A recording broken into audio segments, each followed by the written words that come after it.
오늘은 리츠를 몇 종목 소개해 드리려고 합니다. 저축은행 예금도 금리가 조금씩 내려가고 있다 보니까 아무래도 리츠를 주목하는 스마트머니가 많이 들어오고 있습니다. 그럼 현재는 어떤 리츠가 매력적인지 하나씩 살펴보겠습니다. 이번 달에 기준금리가 3.5%로 인상이 되었지만 예금금리는 조금씩 내려가고 있는데요. 저축은행도 최고금리가 현재 5.4%입니다. 아무래도 선반영되어 있던 금리 수준이 이제는 조금씩 하향 안정화가 되고 있다고 생각을 하는데요. 개인적으로는 저축은행들 예금금리도 5% 근처까지 하락할 가능성이 있다고 생각을 합니다. 자, 그래서 22년 배당금 기준으로 배당 수익률이 저축은행보다 2%가 높은, 즉 7.5% 이상 배당 수익률이 기대가 되는 리츠들입니다. 1년에 배당을 2번 이상 하는 리츠들만 모아보니까 총 7종목이었는데요. 배당 수익률을 보니까 최고가 8.2%, 그리고 최고 7.5% 사이에서 분포가 되고 있는데 7종목을 모두 소개드리면 시간이 많이 필요하죠. 그래서 배당 수익률이 높은 3종목을 오늘 보도록 하겠습니다.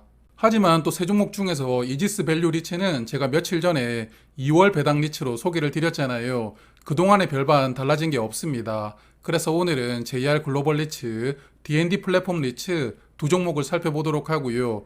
혹시 이지스 밸류 리츠가 궁금한 분들을 위해서 댓글로 영상 링크를 남겨두도록 하겠습니다. 자, 그럼 JR 리츠부터 볼 텐데요. 제가 몇 번을 소개를 드렸죠. 친숙한 분들도 많으실 겁니다. 이 리츠는 해외에 자산이 2개가 있는데 핵심 자산이 벨기에에 있습니다. 벨기에 정부가 통으로 이 빌딩을 사용하고 있고요. 잔여 기간이 12년 정도 남았기 때문에 아주 우량합니다. 게다가 이 자산은 임대료가 매년 물가지수에 연동되어서 인상되고 있는데요. 유럽도 물가가 많이 올랐잖아요. 특히 벨기에는 지난 한 해 물가가 10.6% 올랐다고 합니다. 그래서 자연스럽게 이 자산의 올해 임대료도 10.6%가 상승이 되었는데요. 올해는 임대 수익이 더 커진다는 장점이 있습니다. 그리고 또 하나의 자산은 뉴욕 맨하탄에 있는 빌딩입니다.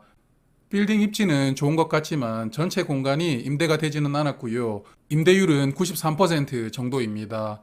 이 빌딩은 미국에 있는 투자자와 지분을 5대5 정도로 나누어서 매입을 했거든요. 그래서 JR 리츠는 이 빌딩 지분을 약 50% 보유하고 있습니다. 이 빌딩을 매입할 때 무보증 사채로 필요자금 700억 원을 조달을 했었는데요. 이 대출 만기가 올해 10월입니다. 연이율 4.3%로 빌렸으니까 아마도 리파이낸싱 할 때 금리가 7%까지 올라가지 않을까 싶은데요. 그래서 임대료 수입이 좀 늘어나지만 대출 이자도 따라서 늘어날 수 있기 때문에 보수적으로 보면 배당금은 전년 수준 정도는 유지가 되지 않을까 예상을 합니다. 그리고 벨기에 빌딩을 매입할 때 받은 대출은 내년 12월이 만기인데요. 금리 1.05%로 아주 저렴하게 빌렸습니다. 그래서 아직까지는 대출 만기가 조금 남았지만 리파이낸싱 할 때는 금리가 약간 올라갈 수 있는 환경이라고 볼 수 있겠죠. 하지만 이 역시 늘어난 임대 수입으로 충분히 커버할 수 있다고 생각을 합니다. 그리고 나머지 단기 차입금이 1377억 원 정도 있었는데요. 이 차입금은 작년 7월에 유상증자를 하면서 모두 상환을 했거든요. 물론 유상증자를 하면서 주식수가 늘어났기 때문에 배당금에 어떤 영향을 줄 수도 있겠지만 그래도 이제 단기 차입금으로는 조금 전에 말씀드렸던 사채 700억 원만 남았으니까 대출금리 변수가 줄어들었다는 것을 긍정적으로 보고 싶습니다. JR 글로벌 리츠는 6월과 12월 기준으로 배당을 하고요. 22년 6월에 190원을 배당을 했는데 12월 배당금은 아직 공시가 되지 않았지만 6월과 같은 190원 예상을 합니다. 그래서 연간 배당금으로 380원 예상이 되고 현주가 기준 배당 수익률은 8.2%입니다. 화면 보시면 주봉 차트인데요. 여름부터 리츠들 주가가 급락이 나왔었죠. JR 리츠도 그때 같이 급락을 했었는데 주가가 4,000원 깨고 내려가기도 했지만 지금은 그래도 4,000원 중반대까지 회복을 했습니다. 전 고점이 6,000원대였으니까 6,000원을 단숨에 회복하지는 못하더라도 올해 안에 5,000원은 회복한다고 보고 있는데요. 현재 주가는 전 고점 대비 22% 하락했고 전 저점 대비해서는 20% 상승했습니다. 자, 그래서 이 리츠는 단기 배당하는 리츠 중에서 현재 가장 높은 배당 수익률이 기대가 됩니다. 그게 큰 매력이라고 생각을 하고요. 올해와 내년에 대출 만기가 도래하지만 벨기에 자산의 경우에는 임대료가 10% 올라가잖아요.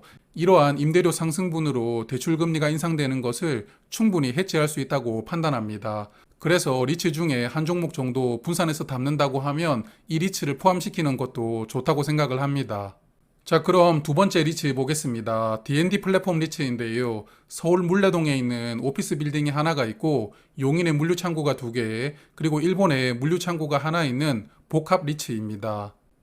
자산을 세부적으로 보면 서울 오피스 빌딩은 SK텔레콤, 삼성화재 등 기업들이 임차를 해서 사용하고 있고요. 잔여 임대 기간은 3.6년입니다. 전체 공간 임대율이 99.4%이기 때문에 거의 공실이 없다고 볼 수가 있고요. 용인에 있는 물류창고 두 개는 네이버 쇼핑이 임차를 해서 사용하고 있습니다. 그리고 일본 물류창고는 아마존 재팬에서 사용하고 있거든요. 그래서 자산 구성이 괜찮은 리츠라고 생각을 합니다. 그리고 자산 4개 중에 3개가 물류창고이다 보니까 D&D 리츠를 물류창고 중심 리츠라고 생각할 수가 있는데요. 구성을 보면 물레동에 있는 오피스 빌딩이 절반 이상을 차지하고 있습니다. 배당 비중도 절반 이상이고요. 아무래도 지방에 있는 물류센터보다는 서울 도심에 있는 오피스가 자산 가격 방어 측면에서 조금 더 유리한데요. 그래서 오피스 중심으로 담고 있는 리츠들은 조금 더 고평가를 받는데 그래도 오피스 비중이 가장 높잖아요. 그래서 물류창고 개수가 많다 보니까 물류창고 중심 리츠라고 생각할 수가 있지만 투자 자산은 오피스와 물류창고가 골고루 분포가 되어 있다. 이렇게 생각하시면 좋을 것 같습니다.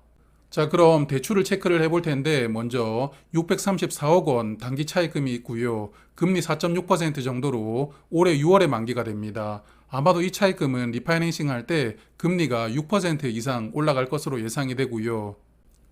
장기 차입금은 4,771억 원인데 대출 만기를 보면 2024년 6월에 600억 원 정도 만기가 도래하고 나머지는 25년 5월과 6월에 만기가 도래합니다. 화면에 빨간색으로 박스 쳐둔 이게 메인 대출인데요. 2025년 5월에 만기가 도래하니까 아직까지 기간이 좀 넉넉하게 남았죠.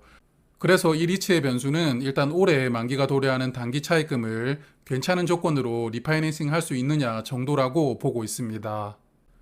D&D 플랫폼 리츠는 3월과 9월 기준으로 배당을 하고요. 작년 3월에 151원, 9월에는 150원 배당을 했습니다.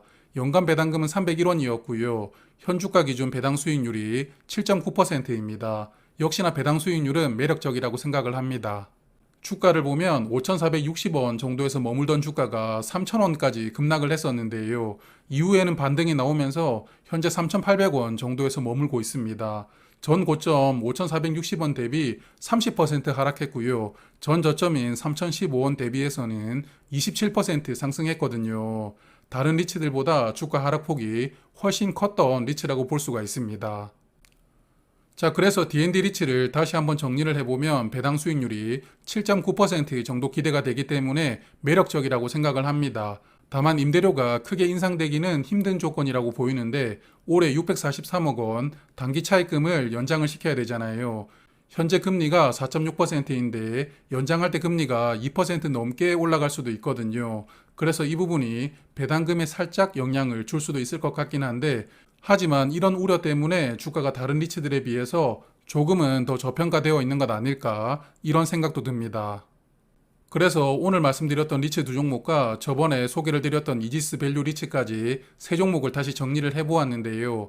공교롭게도 세 종목 모두 배당 기준월이 다릅니다. 약간 월배당 느낌으로 세 종목을 분산해서 투자를 하는 것도 괜찮을 것 같다 이런 생각이 드는데요. 물론 ISA나 IRP에서 투자를 한다면 배당금을 나누어서 받는 게 큰 의미는 없겠지만요. 여하튼 세 종목 모두 아직까지는 배당 수익률이 꽤나 높은 편이기 때문에 향후 예금들 금리가 다시 급격하게 올라가지만 않는다면 리츠 쪽으로는 수급이 조금씩 더 들어올 수 있는 환경이라고 생각을 합니다. 그래서 리츠는 예금들 금리와 상관관계를 잘 생각을 하시면서 투자를 결정하시면 좋을 것 같습니다. 자, 그럼 저는 다음에 또 좋은 내용으로 인사를 드리도록 하고요. 늘 성공하시는 투자가 되시길 바라겠습니다. 고맙습니다.